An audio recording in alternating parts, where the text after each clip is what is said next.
പ്രിയപ്പെട്ട വിദ്യാർത്ഥികളെ, എല്ലാവർക്കും നമസ്കാരം. മറ്റൊരു വീഡിയോ ക്ലാസ്സിലേക്ക് നിങ്ങൾക്കെല്ലാവർക്കും സ്വാഗതം.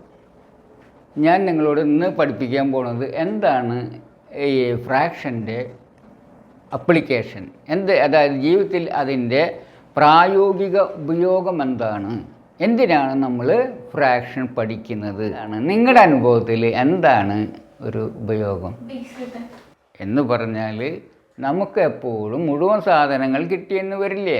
എപ്പോൾ ചിലപ്പം പങ്കിട്ടെടുക്കുമ്പോൾ കാൽഭാഗം, അരഭാഗം, മുക്കാൽ ഭാഗം പങ്കിട്ടെടുക്കുന്നതിന് ഇതിന് ഉപയോഗമുണ്ട്. അപ്പോൾ എങ്ങനെയാണ് നമ്മൾ ചെറുപ്പത്തിൽ അപ്പം അല്ലെങ്കിൽ ഫ്രൂട്ട്സ് അല്ലെങ്കിൽ കേക്കൊക്കെ പങ്കുവയ്ക്കുക, അതുപോലെ തന്നെ വലുതാവുമ്പോൾ നമ്മൾ പങ്കുവയ്ക്കുക. ചിലപ്പം ഈ അച്ഛനമ്മേരെ കാലം കഴിയാറായി, ഇപ്പോൾ അവർ പറയും മക്കൾക്ക് സ്വത്ത് പങ്കുവയ്ക്കുക. എങ്ങനെയാണോ നമ്മൾ ചെറുപ്പത്തിൽ കേക്കൊക്കെ പങ്കുവച്ചത്, അതുപോലെ തന്നെയാണ് സ്വത്തൊക്കെ പങ്കുവയ്ക്കുക. അതുപോലെ തന്നെ കൂട്ടായിട്ട് പങ്കാളിത്ത സ്ഥാപനങ്ങൾ തുടങ്ങുമ്പോൾ ലാഭം പങ്കുവയ്ക്കുന്നതും എങ്ങനെയാണോ ഇത് നമ്മൾ ഈ സാധനങ്ങൾ പങ്കുവച്ചത്, അതുപോലെ തന്നെയാണ് അത് പങ്കുവയ്ക്കുക. മനസ്സിലായ?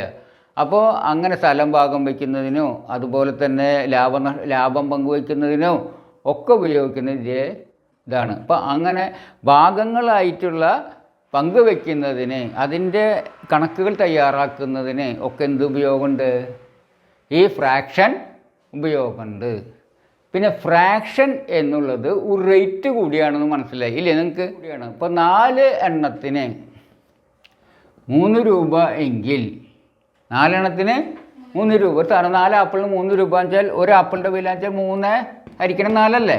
അപ്പോൾ ഒരെണ്ണത്തിന് വില 3/4 രൂപയായിരിക്കും. അപ്പോൾ എങ്ങനെ ഇതിനെ ഹരിച്ചാൽ മതി അല്ലേ? അപ്പോൾ ഫ്രാക്ഷൻ എന്നുള്ളത് റേറ്റാണ്. ഫ്രാക്ഷൻ എന്നുള്ളത് റേറ്റാണ്. നിങ്ങൾ കഴിഞ്ഞ ക്ലാസ്സിൽ പറഞ്ഞിട്ടുണ്ട്, 3/4 എന്ന് പറഞ്ഞാൽ ഒരെണ്ണത്തിൻ്റെ വിലയാണ്. അപ്പോൾ റേറ്റാണ്.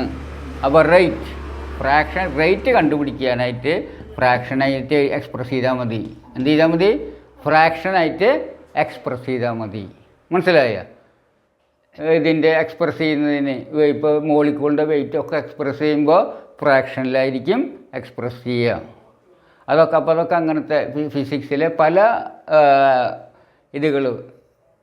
കോയിഫിഷ്യൻറ്റുകൾ ഒക്കെ ഫ്രാക്ഷനായിട്ട് റെപ്രസെൻ്റ് ചെയ്യുന്നവയാണ്. അപ്പോൾ റേറ്റ് എക്സ്പ്രസ് ചെയ്യുന്നതിന് ഫിസിക്സിലൊക്കെ റേറ്റ് എന്തായിട്ട് എക്സ്പ്രസ് ചെയ്യും? ഈ ഫ്രാക്ഷനായിട്ട്. പിന്നെ നമുക്ക് വലുത് ചെറുതൊക്കെ അറിയണമെങ്കിൽ നമ്മൾ എന്ത് ചെയ്യും? ഫ്രാക്ഷനായിട്ട് എക്സ്പ്രസ് ചെയ്യും, വലുത് ചെറുതെന്നൊക്കെ. നമ്മളിപ്പോൾ നോക്കുകയാണെങ്കിൽ, ഇപ്പോൾ നമ്മൾ ഈ ഒരു വര വരച്ചു, ഇത് വലുതാണോ ചെറുതാണോ? ഈ വര വലുതാണോ ചെറുതാണോ എന്ന് ചോദിച്ചാൽ എന്തെന്ന് പറയാം? വേറൊരു വര ഉണ്ടെങ്കിൽ അറിയാൻ പറ്റില്ല. കമ്പയർ ചെയ്യാനായിട്ട് ഇപ്പം ഇങ്ങനെ ഒരു വര വരച്ച് കഴിഞ്ഞാൽ, ഇപ്പം ഞാൻ ഇതിൻ്റെ അടുത്ത് ഒരു ചുവന്നൊരു വര വരച്ചു, ഇതിൻ്റെ അടുത്ത് ഞാൻ ഒരു വെള്ള വര വരച്ചു. ഇപ്പം നിങ്ങൾക്ക് കമ്പയർ ചെയ്യുമ്പോൾ എന്ത് കിട്ടും? വലുതാണ് അല്ലേ? അപ്പോൾ ഈ വരയുടെ മഞ്ഞ വരയുടെ ഇരട്ടി ഉണ്ട് വിചാരിക്കുക ചുവന്ന വര. ഇപ്പോൾ ചുവന്ന വരയും മഞ്ഞ വരയും കാണുന്നത് കാണാമല്ലോ. ചുവന്ന വരയുടെ 2/1 ഭാഗമാണ് മഞ്ഞ വര. എന്താണ്? മഞ്ഞ വര. ഇനി വെള്ള വര നോക്കുകയാണെങ്കിൽ, വെള്ള വര മഞ്ഞ വരയുടെ പകുതിയാണ്. എന്ത്? ഇവിടെ നോക്കിയാൽ അറിയാം. അല്ല, ഈ മഞ്ഞ വരയുടെ പകുതിയാണ് വെള്ള വര അല്ലേ? അപ്പോൾ കമ്പയർ ചെയ്യുമ്പോൾ നമുക്കിങ്ങനെ ഈ ഫ്രാക്ഷനിൽ കമ്പയർ ചെയ്യാം. മനസ്സിലായോ?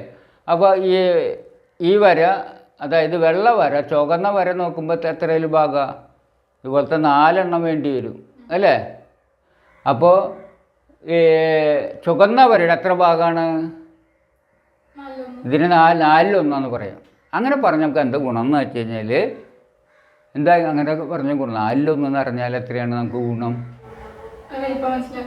അതായത് ഫ്രാക്ഷനിൽ എക്സ്പ്രസ് ചെയ്യുമ്പോഴാണ് ചില കാര്യങ്ങൾ നമുക്ക് കൃത്യമായി വിവരം കിട്ടുക. എന്താ കിട്ടുക?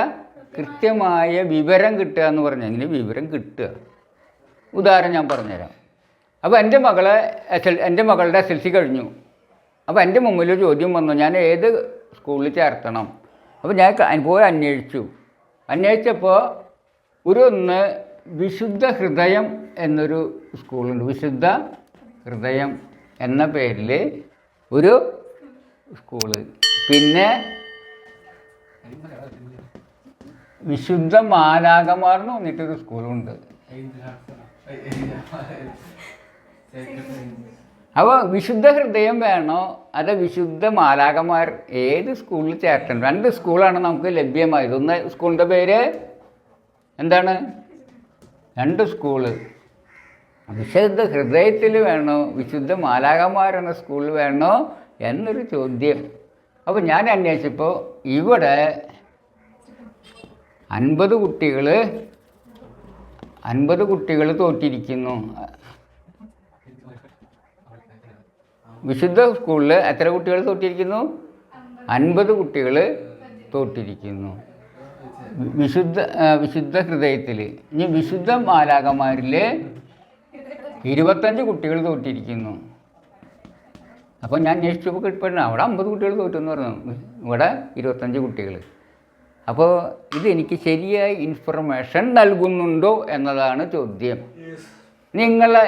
എൻ്റെ മകളെ എവിടെ ചേർക്കണമെന്ന് നിങ്ങളോട് ചോദിച്ചാൽ എന്താ ഉത്തരം പറയാം? വിശുദ്ധ മാലാഖമാരിൽ ചേർക്കണം. അവിടെ 25 കുട്ടികളിലേ തോറ്റിട്ടുള്ളൂ. അപ്പോൾ നമുക്ക് ഇൻഫർമേഷൻ കിട്ടി, തീരുമാനം എടുത്തു. ആ തീരുമാനം ശരിയാണോ എന്ന് ചോദിച്ചപ്പോൾ അപ്പോൾ എൻ്റെ കൂട്ടുകാരൻ പോയിട്ട് ഉണ്ട് ഇവിടെ ചേർത്തിരിക്കാൻ. എന്താ നീ അവിടെ ചേർക്കാൻ കാരണം ചോദിച്ചു. അപ്പോൾ അവൻ പറഞ്ഞു അവിടെ നല്ല സ്കൂള്. അവിടെ പറഞ്ഞു അവിടെ 200 കുട്ടികളെ പരീക്ഷയ്ക്കിരുത്തി, ഇവിടെ 50 കുട്ടികളെ പരീക്ഷയ്ക്കിരുത്തി എന്ന് പറഞ്ഞു. വിശുദ്ധ ഹൃദയം എത്ര കുട്ടികളെ പരീക്ഷയ്ക്കിരുത്തി? 200 കുട്ടികളെ. അവിടെയോ 50 കുട്ടികളെ. അപ്പോൾ ഒരു കുട്ടിയെ ഒരു ഭാഗമായിട്ട് കണക്കാക്കുകയാണെങ്കിൽ, ഒരു കുട്ടീനെ ഒരു വട്ടം വരച്ചിട്ട് ഒരു കുട്ടീനെ ഇങ്ങനെ നിർത്തുകയാണെങ്കിൽ, ഒരു വട്ടം വരച്ചിട്ട് ഒരു കുട്ടീനെ ഇവിടെ നിർത്തി. അപ്പോൾ ഒരു ഭാഗത്ത് ഒരു കുട്ടി. അപ്പോൾ ഇതിവിടെ എത്ര ഭാഗമുണ്ട്? അല്ലെന്ന് 200 ഭാഗം. അതിൽ എത്ര ഭാഗം കുട്ടികൾ അപ്പോൾ തോറ്റു? എണ്ണി വരികയാണെങ്കിൽ 50 എത്തുമ്പോൾ നിർത്താം അല്ലേ? 200 ഭാഗത്തിൽ. അപ്പോൾ 200 കുട്ടികളെ ഒരു കുട്ടിയെ ഒരു ഭാഗം വെച്ചാൽ 200 ഭാഗമുണ്ട്. 50 കുട്ടികളിൽ 50 ഭാഗം അല്ലേ? അപ്പോൾ 200ൽ 50 ഭാഗം. ഇതൊരു ഒറ്റ സ്കൂളാണ് അല്ലേ? ഒരു സ്കൂളിലെ കുട്ടികളെ 200 ഭാഗമാക്കി നിർത്തി. അതിൽ എണ്ണുമ്പോൾ എത്ര ഭാഗം അതിൽ തോറ്റു? 50 ഭാഗം. 200ൽ 50 ഭാഗം തോറ്റു. ചെറുതാക്കി എഴുതിയേ 1/4 ഭാഗം തോറ്റു. 1/4 ഭാഗം കുട്ടികളെ തോറ്റുള്ളത്. ഇത് 50 ഭാഗത്തിൽ എത്ര ഭാഗം തോറ്റു? ഒരു കുട്ടിയെ ഒരു ഭാഗമായി കണക്കാക്കുകയാണെങ്കിൽ 50 ഭാഗമുണ്ട്. ഈ സ്കൂളിലെ കുട്ടികളെ 50 ഭാഗമൊക്കെ നിർത്തുകയാണെങ്കിൽ എത്ര ഭാഗം തോറ്റു? 25. ഇത് പകുതി കുട്ടികൾ തോറ്റു അല്ലേ? ഇത് ഭാഗം കുട്ടികൾ തോൽക്കണല്ലോ. അപ്പോൾ ഏത് നല്ലത്? വിശുദ്ധ ഹൃദയം നല്ലത്. അപ്പം നമ്മൾ ഈ ഫിഗർ മാത്രം വെച്ച് നമുക്ക് തീരുമാനം എടുത്താൽ ശരിയാവും. അപ്പോൾ ഇവിടെ എന്താ നമ്മളെ സഹായിച്ചത്? ഫ്രാക്ഷൻ. എത്ര ഫ്രാക്ഷനായിട്ട് എക്സ്പ്രസ് ചെയ്ത് പോകണം. 1/4 ഭാഗം ഇവിടെ തോറ്റിട്ടുള്ളൂ, അവിടെ 1/2 ഭാഗം തോറ്റു. അപ്പോൾ അവരുടെ പഠിപ്പിക്കൽ മോശമാണ് എന്നുള്ള അപ്പോൾ ഇൻഫർമേഷൻ കിട്ടി. മനസ്സിലായേ? അപ്പോൾ ഇങ്ങനെ നമുക്ക് ഒരു ഇൻഫർമേഷൻ കിട്ടും ഫ്രാക്ഷൻ ഉണ്ടെങ്കിൽ. മനസ്സിലായ? അല്ല എങ്കിൽ നമുക്ക് തീരുമാനമെടുക്കുന്നത് തെറ്റായി പോകും അല്ലേ? അപ്പോൾ നമ്മൾ അറിയില്ല തെറ്റായി എന്നുള്ളത്. കാരണം എന്താ? ഇത് രണ്ടും വെച്ച് ഞാൻ തീരുമാനം എടുക്കുമ്പോൾ I will take A wrong decision. പക്ഷെ എനിക്കറിയില്ല റോങ് ഡിസിഷൻ ആണെന്ന്. അറിയോ? അതാണ് നമ്മുടെ പ്രശ്നം. ഇൻഫർമേഷൻ കറക്റ്റ് അല്ലെങ്കിൽ we will take wrong decision. അപ്പോൾ റോങ് ഡിസിഷൻ അവോയ്ഡ് ചെയ്യാനായിട്ട് എന്ത് ഹെൽപ്പ് ചെയ്യും? ഫ്രാക്ഷൻ ഹെൽപ്പ് ചെയ്യും. അപ്പോൾ നമ്മൾ ഒരു കടയിൽ പോയപ്പോൾ അവിടെ എഴുതി വെച്ചേക്കുന്നത് നിങ്ങൾ പറഞ്ഞു ഒരു ഷർട്ട് എടുത്താൽ ഒരു ഷർട്ട് ഫ്രീ, 2 ഷർട്ട് എടുത്താൽ 2 ഷർട്ട് ഫ്രീ. വേറെ കടയിൽ 55% ഫ്രീ എന്ന് എഴുതി വെച്ചു. ഏത് കടയിൽ നല്ലതെന്ന് ചോദിച്ചു കഴിഞ്ഞാൽ നിങ്ങളുടെ അഭിപ്രായം ഏതാണെന്നൊന്ന് ആലോചിച്ച് നാളെ കണ്ടുപിടിച്ച് വരിക. 55%. എന്താ കാരണം? എന്താ കാരണം? കാരണം ഒരു ഷർട്ടിന് ഒരു ഫ്രീ. അപ്പോൾ എന്താ 100 രൂപ ഷർട്ടിന് 100 രൂപ ഫ്രീ എന്ന് പറഞ്ഞാൽ മുഴുവൻ ഫ്രീ അല്ലേ എന്ന് വിചാരിക്കും. 100 രൂപ ഷർട്ടിന് അതായത് എന്താ ഞാൻ പറഞ്ഞുതരാം. അപ്പോൾ അതെന്താ വെച്ചാൽ ഫ്രാക്ഷനിൽ എക്സ്പ്രസ് ചെയ്യണം. 100 രൂപയുടെ ഷർട്ടിന് 100 രൂപയുടെ ഷർട്ട് ഫ്രീ അല്ലേ? അപ്പോൾ 200 രൂപയ്ക്ക് നമ്മൾ എത്ര കൊടുത്താൽ മതി? 100. അപ്പോൾ 200ൽ എത്ര ഭാഗം കൊടുക്കണം? 200 1 രൂപയുടെ ഒരു ഭാഗമാണെങ്കിൽ 200 രൂപയിൽ 200 ഭാഗം. അല്ല എത്ര ഭാഗം? 100 ഭാഗം കൊടുത്താൽ മതി, 100 ഭാഗം കൊടുത്താൽ മതി. വെട്ടി ചെറുതാക്കുമ്പോൾ അര അല്ലേ? ആ 100-ൽ അരാന്ന് വെച്ചാൽ 100-ൽ 50 ഭാഗം അല്ലേ? മറ്റേല അപ്പോൾ ഏതാ ലാഭം? അപ്പോൾ കറക്റ്റ് ഡിസിഷൻ എടുക്കണമെങ്കിൽ we should know what is the actual or correct meaning of fraction. അപ്പോൾ അല്ലെങ്കിൽ അറിയാത്തവർ പോയിട്ട് അവിടെ അത്രയ്ക്ക് 100 ഷർട്ടിന് അത്ര തുല്യമായിട്ട് അല്ലേ, 100 രൂപയ്ക്ക് 100 രൂപ ലാഭം, ഇവിടെ 55 ഉള്ളതെന്ന് വിചാരിച്ച് പോകും. അങ്ങനെ ഉണ്ടാവരുതെങ്കിൽ എന്തു വേണം? നമ്മൾ ഫ്രാക്ഷൻ ശരിക്ക് മനസ്സിലാക്കണം. മനസ്സിലായ? അതാണ് ഫ്രാക്ഷൻ്റെ ഒരു അപ്ലിക്കേഷൻ. നമ്മുടെ ചിന്ത കറക്റ്റാണ് ആകണമെങ്കിൽ, കൃത്യമായിട്ടുള്ള തീരുമാനമെടുക്കാനുള്ള ഇൻഫർമേഷൻ കിട്ടണമെങ്കിൽ നമുക്ക് എന്ത് വേണം? ഈ ഫ്രാക്ഷനൊക്കെ അറിയണം. മനസ്സിലായ? നമുക്ക് ഒരു ഇതിലിപ്പോൾ ചെറുതാക്കി നോക്കുമ്പോഴാണ് കിട്ടണത് അല്ലേ? അപ്പോൾ കറക്റ്റായിട്ട് നമുക്ക് ഇത് കിട്ടും. നമ്മുടെ മനസ്സിൻ്റെ ഒരു പ്രത്യേകത ഞാൻ പറഞ്ഞുതരാം.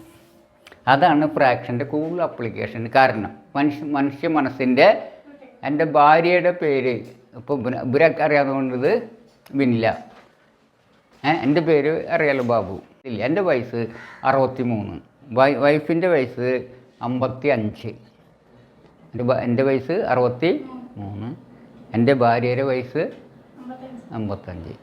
എൻ്റെ ഭാര്യയുടെ ഫോൺ നമ്പർ 94 909 60 910. ഒന്നിനും പറയാം, എൻ്റെ ഭാര്യയുടെ ഫോൺ നമ്പർ 94 909 910.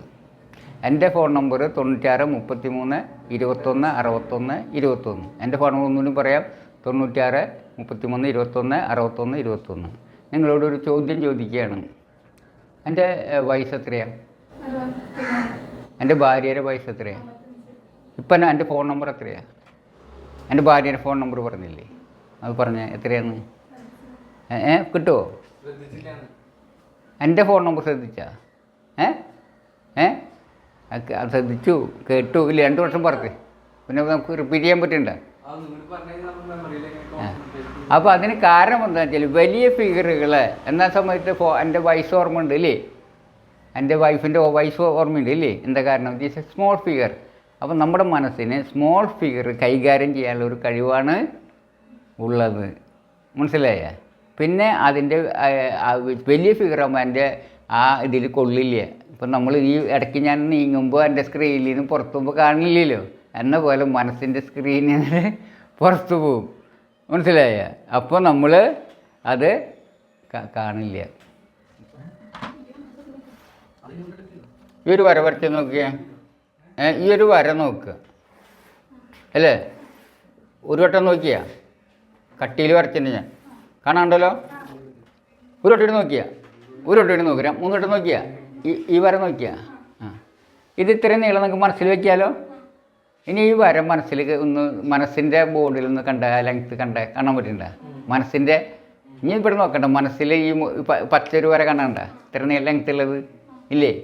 ഇനി ഇതിൻ്റെ 2 ഇരട്ടിയുള്ള ഒരു ഇത് 2 വട്ടം മുകളിൽ വെച്ചൊന്ന് കണ്ടു നോക്കിയേ, കാണാൻ പറ്റുന്നുണ്ട്. എന്നിട്ട് 3 എണ്ണം വെച്ച് നോക്കിയേ, മനസ്സിൽ കാണാൻ പറ്റുന്നുണ്ടോ? അപ്പോൾ ഇതുപോലത്തെ തര ഉണ്ടാവുമെന്ന് തോന്നും ഇല്ലേ? അപ്പോൾ ഇതുപോലത്തെ 6 എണ്ണം വെച്ച് കഴിഞ്ഞാൽ ഇതിൻ്റെ ലെങ്ത്ത് കിട്ടും. പിന്നെ 7 എണ്ണം 8 എണ്ണം കുറച്ച് കഴിയുമ്പോൾ നമുക്ക് ഇല്ലാണ്ടാവും ഇല്ലേ? പറ്റില്ലേ? കിട്ടില്ലേ? മനസ്സിൻ്റെ ആ ഇതിൽ നിന്ന് പോകും. അപ്പോൾ അത് മനസ്സിനൊരു ചെറിയൊരു വ്യാപ്തി ഉണ്ട്. അപ്പോൾ അതുകൊണ്ടാണ് നമുക്ക് കണക്കിൻ്റെ ആവശ്യം വന്നത്. മനസ്സിൽ കൊള്ളാത്തത് കൊണ്ടാണ് കണക്കിൻ്റെ ആവശ്യം വന്നത്. മനസ്സിൽ അതിൻ്റെ പിക്ചർ കിട്ടാണ്ടാവും. ഒരടിക്ക് നമുക്കറിയാം, 2 അടി അറിയാം, 4 അടി. അപ്പോൾ കുറച്ച് 4 അടി എന്ന് പറയുമ്പോൾ ഇത് ഇവിടുന്ന് അത്ര നീളം, 6 അടി എത്ര, 8 അങ്ങോട്ട് കിട്ടാണ്ടായി. 9 10 15 20 ആകുമ്പോഴേക്കും കിട്ടാണ്ടാവും. അപ്പോൾ അതുകൊണ്ട് മനസ്സിൻ്റെ വ്യാപ്തിക്കൊരു പരിധിയുണ്ട്. അതുകൊണ്ടാണ് ഇങ്ങനെ നമ്മൾ ചെറിയ ഫിഗറിലാക്കിയിട്ട് പറയണത്. മനസ്സിലായ? വിചാരിക്കുക നമ്മളിപ്പോൾ സിമെൻറ്റും മണലൊക്കെ ചേർക്കുമല്ലോ. എൻജിനീയറിങ് സൈഡിൽ നോക്കുകയാണെങ്കിൽ സിമെൻറ്റും മണലൊക്കെ ചേർക്കും. എത്രയാണ്? സിമെൻറ്റും മണലൊക്കെ ചേർക്കും. അപ്പോൾ ഒരു കോൺക്രീറ്റിൻ്റെ ഒരു കൂട്ടിൽ വരുന്ന ഒരു ഇതാണ് 1:3:4 അല്ലെങ്കിൽ 1:3. ഇതിൻ്റെ ഒരു കോമ്പിനേഷൻ ഉണ്ട്. 1:4 കോമ്പിനേഷൻ. 1:4 കോമ്പിനേഷൻ ഇതിൽ സിമൻറ്റ്, സിമൻറ്റ്, മണൽ, ഇതിൻ്റെ കോമ്പിനേഷൻ എങ്ങനെയാണെങ്കിൽ നമുക്ക് എടുക്കേണ്ട അളവ് കിട്ടാനായിട്ട് ഇപ്പോൾ നമ്മൾ നോക്കുകയാണെങ്കിൽ നമ്മൾ കുറച്ച് മണലെടുത്തു എന്ന് വിചാരിക്കുക. നമ്മളൊരു ഇതിലിങ്ങനെ ഇങ്ങനെ മണലെടുത്തു, ചട്ടിയിലോ കൊട്ടയിലോ അല്ലെങ്കിൽ പെട്ടിയിലോ. ഇപ്പോൾ 4 പെട്ടി അല്ലെങ്കിൽ 4 കൊട്ട മണലെടുത്തു എന്ന് വിചാരിക്കുക. എന്താണ് ഇത്? മണൽ. മനസ്സിലായ? ഇതിന് വേണ്ട സിമൻറ്റ് എത്രയാണെന്ന് വെച്ചാൽ ഇതുപോലത്തെ ഒരു ഇതിലത്തെ കൊള്ളണ മണൽ മതി വിചാരിക്കുക. അപ്പോൾ 4 ഭാഗമാണ് മണൽ, ഒരു ഭാഗം. അപ്പോൾ അതിനെ നോക്കുമ്പോൾ അതിൽ 4 ഭാഗം വെച്ചാൽ ഒരു ഭാഗത്തിന് തുല്യമായിട്ടുള്ള ഭാഗമാണ് എന്ത് വേണ്ടത്? സിമൻറ്റ്. അപ്പോൾ സിമൻറ്റ് മണലിൻ്റെ എത്ര ഭാഗം എടുക്കുകയെന്ന് മനസ്സിലാവും? 4:1. അപ്പോൾ 4:1 മണൽ, 4:1 സിമൻറ്റ് എന്ന് പറഞ്ഞാൽ നമുക്കറിയാം. അപ്പോൾ നമുക്ക് ഒരു ലോഡ്, അപ്പോൾ 4:1 എന്നൊരു ഫിഗർ നമ്മുടെ കിട്ടിക്കഴിഞ്ഞാൽ പിന്നെ ആപ്ലിക്കേഷൻ ഉണ്ട്. പിന്നെ നമ്മൾ എൻജിനീയറാണെന്ന് വിചാരിക്കുക. ആ എൻജിനീയർ കണക്കാക്കാണ് ഒരു ലോറിയിൽ കൊള്ളുന്ന മണൽ. ഒരു ലോറി മണലടിക്കുകയാണെങ്കിൽ അതിന് എത്ര ഭാഗം സിമൻറ്റ് ഇറക്കേണ്ടി വരും? അതിൻ്റെ 4 ഭാഗത്തിലല്ലേ? 4 ഭാഗത്തിൽ. ഇപ്പോൾ 100 ചാക്ക് നമ്മൾ മണലടിക്കുകയാണെങ്കിൽ അതിലെത്ര? 4 ഭാഗം. എത്ര ചാക്ക് മതി? അങ്ങനെ നമുക്ക് ആ ഫിഗർ അപ്ലൈ ചെയ്യാൻ പറ്റും. 25. അങ്ങനെ നമുക്ക് കണ്ടുപിടിക്കാൻ പറ്റും. അതാണ് അതിൻ്റെ ഒരു ആപ്ലിക്കേഷൻ. പിന്നെ നമ്മൾ നോക്കുക, ഒരു ദിവസം എൻ്റെ മകളിങ്ങനെ വിളിച്ച് പറയാനും 3 പേര് വരും. എൻ്റെ 2 കൂട്ടുകാരും വരും. ഞങ്ങൾ ഊണ് കഴിച്ചിട്ട് അവിടെ ഹോട്ടലിൽ പോയിട്ട് ഊണ് കഴിച്ച് പറഞ്ഞാൽ അത് ഇവിടെ നിന്ന് ഊണുണ്ടാവുമോ എന്ന് ചോദിക്കുകയാണ് അമ്മ. അപ്പോൾ എനിക്കറിയില്ല, ചോറുണ്ടോയെന്ന് അറിയില്ലടി എന്ന് പറഞ്ഞു. എൻ്റെ ചോറുണ്ടോയെന്ന് അറിയില്ല എന്ന് പറഞ്ഞു. അപ്പോൾ നമ്മളിപ്പോൾ ചോറിൻ്റെ വറ്റി എണ്ണാൻ പറ്റുന്നതല്ലേ? എണ്ണാൻ പറ്റുന്നത്. അപ്പോൾ 59,816 വറ്റിന്ന് എണ്ണി പറഞ്ഞാൽ ഒരു പിക്ചർ കിട്ടും. അതിൽ ചോറിൻ്റെ വറ്റി എണ്ണി ഇരിക്കാൻ നമുക്ക് ഇല്ലേ? അങ്ങനെ പറഞ്ഞാൽ ഐഡിയ കിട്ടും. അങ്ങനെ പറഞ്ഞാൽ നമുക്ക് അത്ര വറ്റുണ്ടെന്ന് പറഞ്ഞാൽ നമുക്ക് ഐഡിയ കിട്ടും. കിട്ടില്ല. കാരണം എന്താ?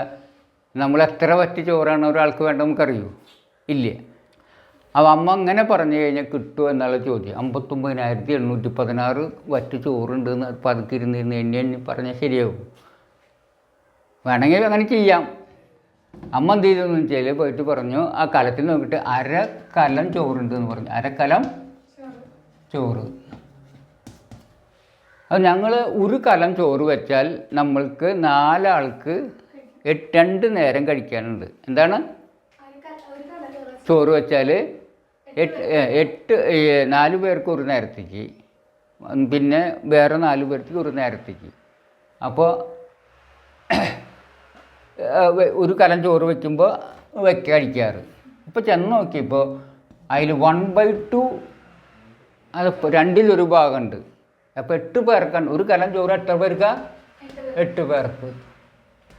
അപ്പോൾ അമ്മ നോക്കിയിട്ട് അപ്പോൾ കലത്തിൻ്റെ 2-1 ഭാഗം ചോറുണ്ട്.